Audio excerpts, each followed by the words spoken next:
নমস্কার বন্ধুরা, আমি রাত্রি বলছি। বড়দের প্রণাম আর ছোটদের ভালোবাসা জানিয়ে শুরু করছি আজকের একটি বিশেষ দিনের ভিডিও। আজকে আমার বোনকে আমি আইবুড়ো ভাত দিয়েছিলাম, সাথে ওর বিয়ের শপিংও করেছি। সমস্ত কিছু তোমার সাথে শেয়ার করছি। তোমরা সবাই ভিডিওটা কিন্তু পুরোটা দেখো, খুব এনজয় করতে পারবে। সকাল থেকে ভীষণ ব্যস্ত, তার আগের দিনই সমস্ত বাজার কমপ্লিট করে রেখেছি।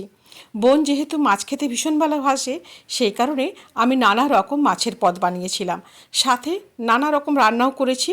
সব কিছু তোমাদের সাথে শেয়ার করছি। সকালবেলায় ঘুম সেরে স্নান সেরে একদম রান্নাঘরে চলে এসেছি। এইদিকে বসিয়েছি লাউ চিংড়ি, অন্যদিকে মাছ ভাজতে শুরু করেছি, আর একদিকে উনুনে বসেছি মুগের ডাল। নানা পদের রান্না, তাই খুব তাড়াহুড়োও ছিল। ওকে আলু ভাত দিয়েই আমরা বেরিয়ে যাব বিয়ে শপিং করতে, সেই কারণে খুব ব্যস্তও ছিলাম। এখানে নানা পদ রান্না চলছে। এখানে চাটনি বসিয়ে দিয়েছি, আর দেখো তোমরা শুনে নাও কী কী রান্না করেছি। ওকেই আজকে আমি আইবুড়ো ভাত দিচ্ছি। দেখো তো কেমন হয়েছে থালিটা বন্ধু। এখানে রয়েছে সাদা ধপধপে ঝরঝরে ভাত, লেবু লঙ্কা পেঁয়াজ শসা রয়েছে।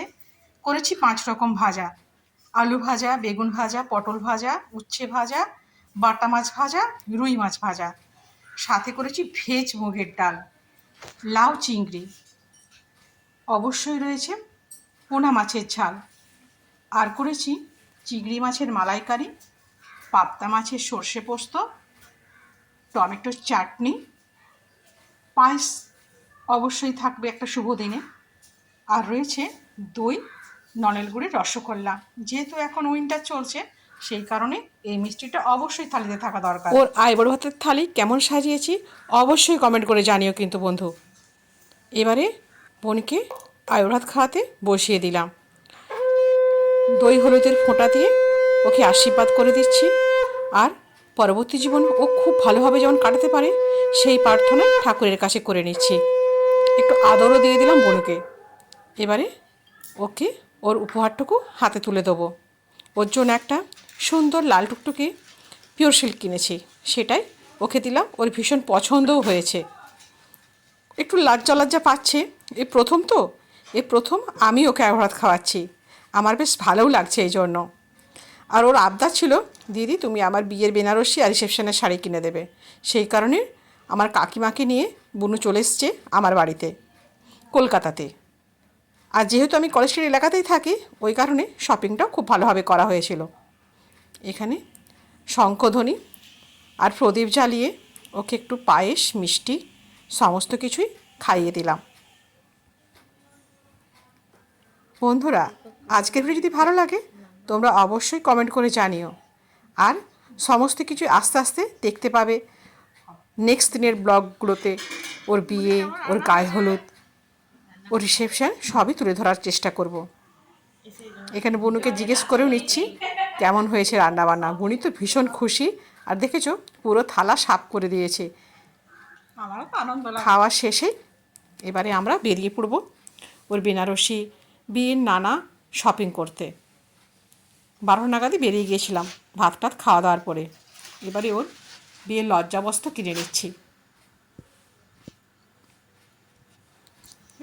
তোমরা গেস করে বলতে হবে তোমাদের আমি কোন লজ্জাবস্ত্রটা বুনুর জন্য কিনেছিলাম, আর কেমন লাগছে বুনুকে লজ্জাবস্ত্রতে সেটাও তোমরা দেখে নাও। নানা ধরনের শাড়ি পরাচ্ছিল, আর খুব ভালোও লাগছিল আমার। আমার সেই ছোট্ট বুনু আজ বিয়ের পিঁড়িতে বসতে চলেছে।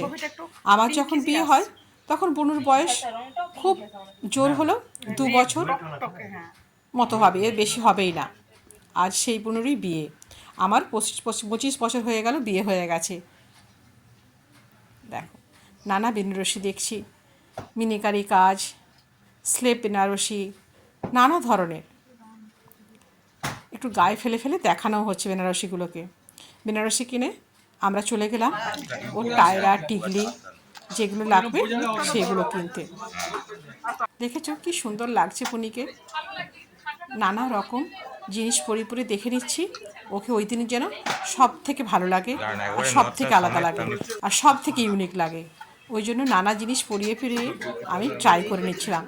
যেটা ভালো লাগছিল ওর মুখের সাথে সেটাই কিনে নিয়েছি। এইসব কেনাকাটা করে এবার চলে গেলাম ও রিসেপশনের শাড়ি কিনতে। দেখো রিসেপশন শাড়িতেও কিন্তু বোনিকে ভীষণ সুন্দর লাগছে। সমস্ত কিছু ওকে পরিয়ে পরিয়ে দেখানো হচ্ছিল, যেটা ওর সাথে ম্যাচিং হচ্ছে সেটাই আমরা কিনে নিয়েছি। বন্ধুরা, আশা করছি আজকের ভিডিও তোমাদের খুবই ভালো লাগবে। যদি ভালো থাকে অবশ্যই একটা কমেন্ট করো আর ভিডিওটাকে শেয়ার করে দাও প্লিজ। দেখো বুনিকে কি সুন্দর লাগছে, এখনই এত ভালো লাগছে, সে বধূ বেশে এই রিসেপশনের শাড়িতে নিশ্চয়ই ওকে আরও সুন্দর লাগবে, আরও নজর করা লাগবে সবার থেকে আলাদা। বন্ধুরা, আজ তাহলে এই পর্যন্তই, দেখা হবে আবার নতুন কোনো ভিডিওর সাথে। ধন্যবাদ।